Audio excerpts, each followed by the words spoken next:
Hello students, I am Rajneesh Srivastava from Anjali coaching classes. आप लोगों का जो प्यार और सपोर्ट मिल रहा है उसके लिए थैंक यू सो मच। आज का जो वीडियो है इसमें हम सीखेंगे फिगर ऑफ स्पीच। तो यहाँ पर मैंने most commonly use 15 figure of speech लिखा हुआ है और आइए हम इसके बारे में आज पढ़ेंगे। सो फिगर ऑफ स्पीच जो 15 आज हम पढ़ेंगे उनका नाम है simile, metaphor, personification, apostrophe, oxymoron, hyperbole, alliteration, repetition, onomatopoeia, euphemism, chiasmus, pun, assonance, paradox, climax.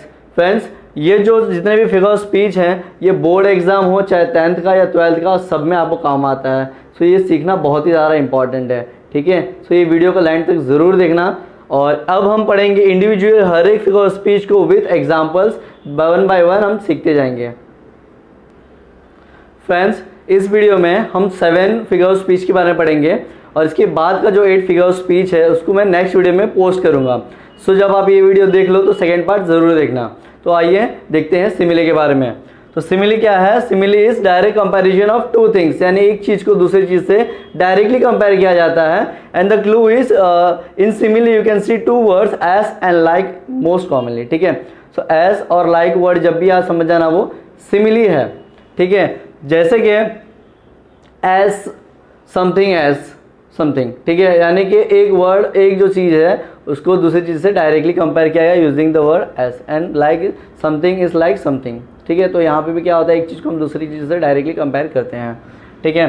सो एग्जाम्पल देखते हैं। You were as brave as lion, ठीक है। यहाँ पे एस वर्ड यूज़ किया गया है और यू यानी कि आपको डायरेक्टली कंपेयर किया है किससे? लायन से, ठीक है। तो this is a simile. They fought like cats and dog, यानी कि दे जो है कुछ लोग किसके जैसा लड़ते हैं?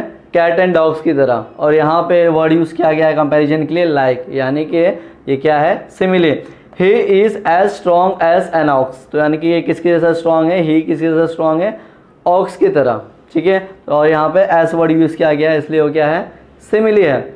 She is as thin as rake, तो शी को डायरेक्ट कंपेयर किया है रेक से, ठीक है। और यहाँ पे एस वर्ड यूज़ किया गया है इसलिए क्या है? वो सिमिली है, ठीक है। Last night I slept like a dog, यानी I was sleeping like a dog, so I is compare to dog, ठीक है। So this is also a simile.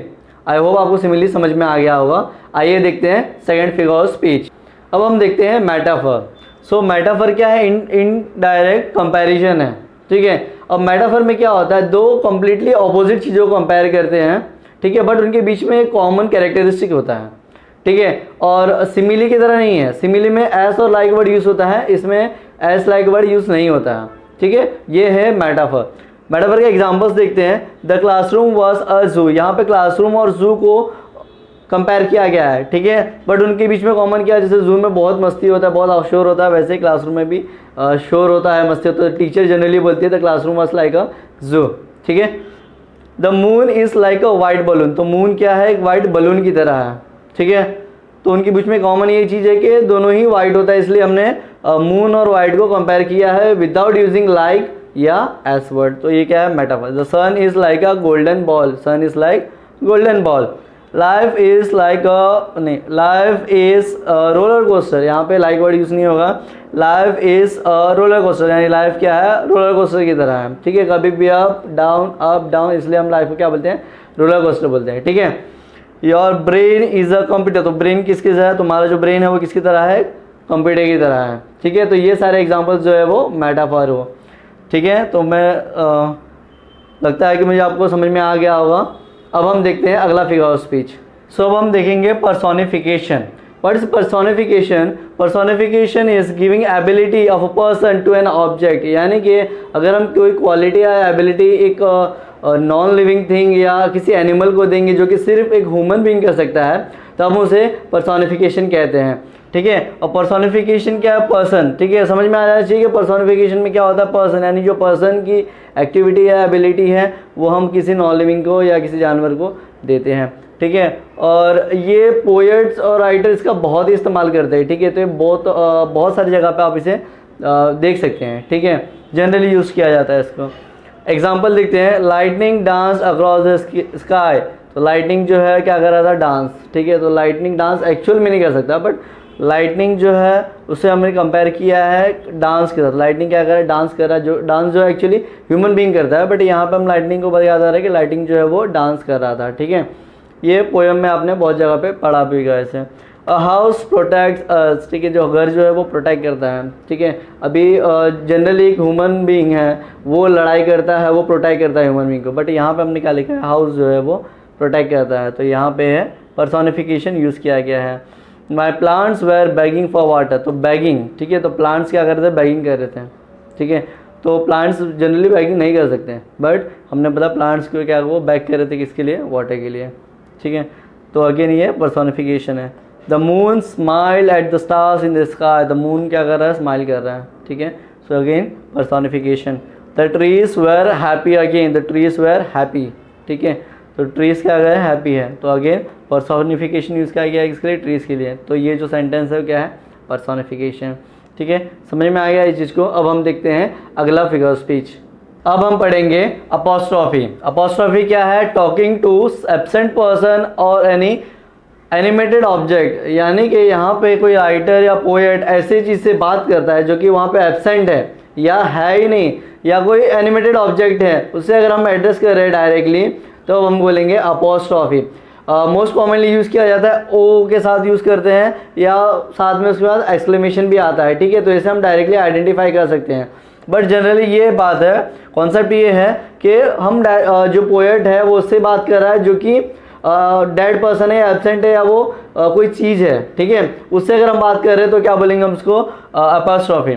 ठीक है, जैसे कि एग्जांपल दो, O coffee what would I do without you, यानी कि ओ कॉफ़ी किससे बात कर रहा है पोएट, कॉफ़ी के साथ। ठीक है, सो अभी कॉफ़ी क्या है, कोई लिविंग थिंग नहीं है, ठीक है, कोई पर्सन नहीं है, बट वो जो पोएट है वो किसको एड्रेस कर रहा है, कॉफ़ी के साथ। ठीक है, तो ऑब्जेक्ट के साथ है, इसलिए वो जो सेंटेंस है क्या है, कौन सा फिगर ऑफ स्पीच है, apostrophe. Second is why do you have to be such a pain maths. ठीक है, पोएट जो है वो मैथ्स को बोल रहा है कि आप कितने पेनफुल हो। ठीक है, then third is twinkle twinkle little star how I wonder what you are, बहुत ही कॉमन सेंटेंस है, बचपन से हर एक बच्चा ये पढ़ते हुए आ रहा है, तो ये भी क्या है, कौन सा फिगर ऑफ स्पीच है, अपोस्ट्रॉफी। यहाँ पे हम किससे बात करें, लिटिल स्टार को, कि how I wonder what you are.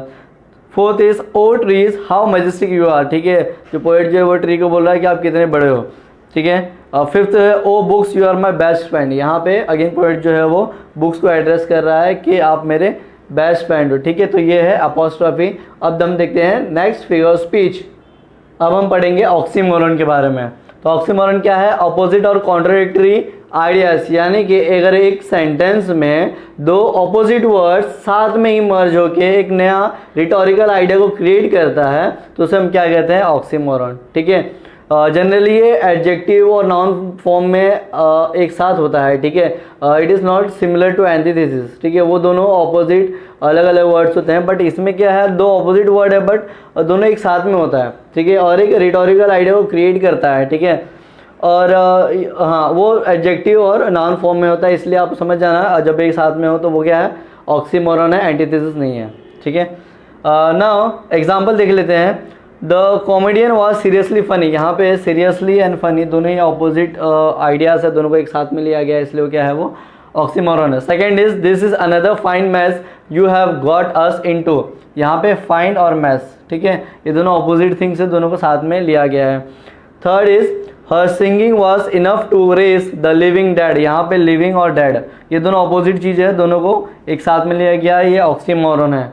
ठीक है, समझ में आ रहा है। Fourth is his friend is pretty अगली, यहाँ पे प्रिटी और अगली, ठीक है, ये दोनों अपोजिट चीज़ें हैं और दोनों को साथ में लिया गया, वो ऑक्सीमोरन में आता है। योर केक वॉज ऑफली गुड, ठीक है, जो तुम केक लाए थे वो क्या ऑफली गुड था। ठीक है, तो ये ऑफली और गुड ये दोनों ही अपोजिट चीज़ दोनों को साथ में लिया गया है, तो उसे क्या कहते हैं, ऑक्सीमोरन। ठीक है, आपको अगर ये डाउट रहे कभी भी तो आप मुझे कमेंट में आके पूछ सकते हैं, मैं इजीली आपको और भी एग्जांपल के साथ समझा दूंगा। ठीक है, ये बहुत ही सिंपल सा चीज़ है, उसमें कोई घबराने वाली बात नहीं है, कोई भी टफ नहीं होता। फिगर ऑफ स्पीच जनरली बहुत ही कन्फ्यूजन होता है। ठीक है, बहुत सारे बच्चे नाम तक याद नहीं रखते हैं और सीखते भी है तो बहुत जल्दी भूल जाते हैं, इसलिए मैं वीडियो बना रहा हूँ ताकि आप कभी भी जब चाहे तब इसको पढ़ सकते हैं। ठीक है, अब हम देखेंगे नया फिगर ऑफ स्पीच। अब हम पढ़ेंगे hyperbole. Hyperbole is exaggerating statements. ठीक है, क्या होता है कि बहुत बार जो राइटर है या ऑथर है उन लोग क्या करते हैं, बड़ा चढ़ा के बातों को लिखते हैं, ठीक है। लिटरली उसका कोई मीनिंग नहीं होता, वैसा हो भी नहीं सकता, पर उससे क्या होता है थोड़ा स्पाइस ऐड हो जाता है स्टेटमेंट में या कोई पोयम में। इसलिए पोयम जो भी पोएट होते हैं वो हाइपरबोल का यूज़ करते हैं, ठीक है। तो एग्जाम्पल्स देखते हैं। I am so hungry I could eat 100 pizzas, ठीक है। तो मुझे इतनी भूख लगी कि मैं 100 पिज़्ज़ा खा जाऊँ। तो ये बात जो है स्टेटमेंट है वो क्या है, एक्चुअली में ट्रू नहीं हो सकता, बट उसने ऐसा बोला है कि मुझे इतनी भूख लगी थी कि मैं 100 पिज़्ज़ास भी खा सकता हूँ, ठीक है। तो इट इज़ एग्जैजरेटिंग स्टेटमेंट, तो it is hyperbole. She is as old as hills, ठीक है। तो वो इतनी बूढ़ी है कि वो पहाड़ों से पहाड़ों की एज की है, ठीक है। इस तरह से वो उस लड़की को कंपेयर किया गया है, ठीक है। यहाँ पे दो चीज़ समझने जैसी है। पहली बात तो क्या है कि बहुत बार बच्चों को ऐसा लगता है कि कोई भी स्टेटमेंट में सिर्फ एक ही फिगर ऑफ स्पीच होता है, ठीक है। तो यहाँ पे आप देख सकते हैं वो सिमिली भी कर रहा है और साथ में हाइपरबोल भी कर रहा है, ठीक है। तो पहली बात तो है कि वो एक में दो हो सकते हैं, ठीक है। दूसरी बात, अगर आपको ऐसा लग रहा है कि 2 या 2 से ज़्यादा है तो ज़रूरी नहीं कि आप एक ही मेंशन करो, अगर आप 2 लिख देंगे तो रॉन्ग हो जाएगा, ऐसा नहीं है, ठीक है। आपको जितना समझ में आता है आप उतना यूज़ कर सकते हैं, ठीक है। तो ये मार्क्स का कभी डरना नहीं कि अगर मैं अब 8 लिख रहा हूँ या दूसरा अगर मैं लिख रहा हूँ तो हो सकता है मेरा मार्क्स कट जाए, ऐसा नहीं है। अगर आपको लग रहा है कि स्टेटमेंट में 2 या 2 से 3 फिगर स्पीच है तो आप उसको वहाँ पे मेंशन ज़रूर करें, ठीक है। तो she can hear a pin drop mile away, यानी कि वो बहुत दूर से भी किसी आवाज़ को सुन सकती है। तो उसको मैंने बड़ा चढ़ा के स्टेटमेंट में क्या लिखा, पिन ड्रॉप जो साउंड होता है वो भी सुन सकती है माइल अवे से, ठीक है। तो it is a hyperbole. I can drink N ocean, ठीक है। कोई इतना प्यासा नहीं होता कि ओशन को पी ले, बट यहाँ पे एग्जैजरेट करके बताया गया कि वो पर्सन जो है इतना प्यासा था कि वो ओशन को वो पी सकता है, ठीक है। I have seen the movie 1000 of time, ठीक है। यानी कोई अगर मूवी को मल्टीपल टाइम्स देखता है तो उसे क्या कहता है, I have seen the movie 1000 time, ठीक है। तो ये भी क्या है, हाइपरबोल स्टेटमेंट है, ठीक है। तो ये हाइपरबोल के कुछ एग्जांपल्स मैंने बताया, आई होप आपको समझ में आ गया होगा। बट अगर नहीं आया तो आप मुझे कमेंट में पूछ सकते हैं और मैं आपको और भी एग्जांपल दे सकता हूँ, ठीक है। अब हम देखते हैं नेक्स्ट फिगर ऑफ स्पीच। अब हम पढ़ेंगे alliteration. Alliteration means the figure of speech in which same sound is repeated multiple of times, ठीक है। जैसे कि आप मान लीजिए कि कोई भी एक सेंटेंस है, उसमें कोई भी एक साउंड है, जैसे कि आप मान लो फर्स्ट एग्जांपल लिया है मैंने, यहाँ पे सी क जो बोलते हैं, ठीक है, come and clean the chaos in your closet. तो क जो साउंड है वो मल्टीपल टाइम रिपीट हो रहा है, ठीक है। तो इस टाइप ऑफ फिगर स्पीच को हम बोलते हैं एलिट्रेशन, ठीक है। आप बहुत बार बहुत सारे पोइट्स भी अपने पोयम में ये वाला ट्रिक यूज़ करते हैं और एक ही साउंड को बार बार रिपीट करते हैं ताकि वो थोड़ा इंटरेस्टिंग बन जाए, ठीक है। तो फर्स्ट एग्जांपल मैंने आपको बताया। सेकेंड एग्जांपल देखते हैं। The big bad bear scared all the baby bunnies by the bushes. यहाँ पे जो बी साउंड है वो बार बार रिपीट हो रहा है, ठीक है। ये बहुत सिंपल अंडरस्टैंडिंग है, कोई भी इजीली समझ सकता है एक बार में। और एग्जांपल देखते हैं। Go and gather the green leaves on the grass. यहाँ पे जो गो है, गो गैदर ग्रीन ग्रास, ये जो चीज़ है वो रिपीट हो रहा है, इसलिए क्या है वो एलिट्रेशन। फिर fourth statement, Garry grumpily gather the garbage. Again ग जो साउंड है वो बार बार रिपीट हो रहा है। Fifth, please put away your paints and practice the piano, ठीक है। अगेन जो प जो साउंड है वो रिपीट हो रहा है, इट इज कॉल्ड एलिट्रेशन, ठीक है। बहुत ही सिंपल है और इसमें कोई डाउट नहीं होना चाहिए मेरे ख्याल से। आई होप आप समझ गए होंगे। अब हम देखते हैं new figure of speech. So thank you for watching. इस वीडियो के लिए बस इतना ही, और अगले वीडियो में मैं आपको आगे के 8 फिगर ऑफ स्पीच के बारे में भी बताऊंगा विथ एग्जांपल, अच्छे से हम इसको समझेंगे, ठीक है। अभी के लिए आप कमेंट में जाइए और अभी हमने जितने भी फिगर ऑफ स्पीच किए हैं सबके एग्जांपल कमेंट में ज़रूर देखिए कि स्टेटमेंट ज़रूर बताइएगा। सो आपको अच्छा लगे तो इसको शेयर करो अपने फ्रेंड्स में और हमारे वीडियो को लाइक बटन ज़रूर दबाइएगा। Thank you so much.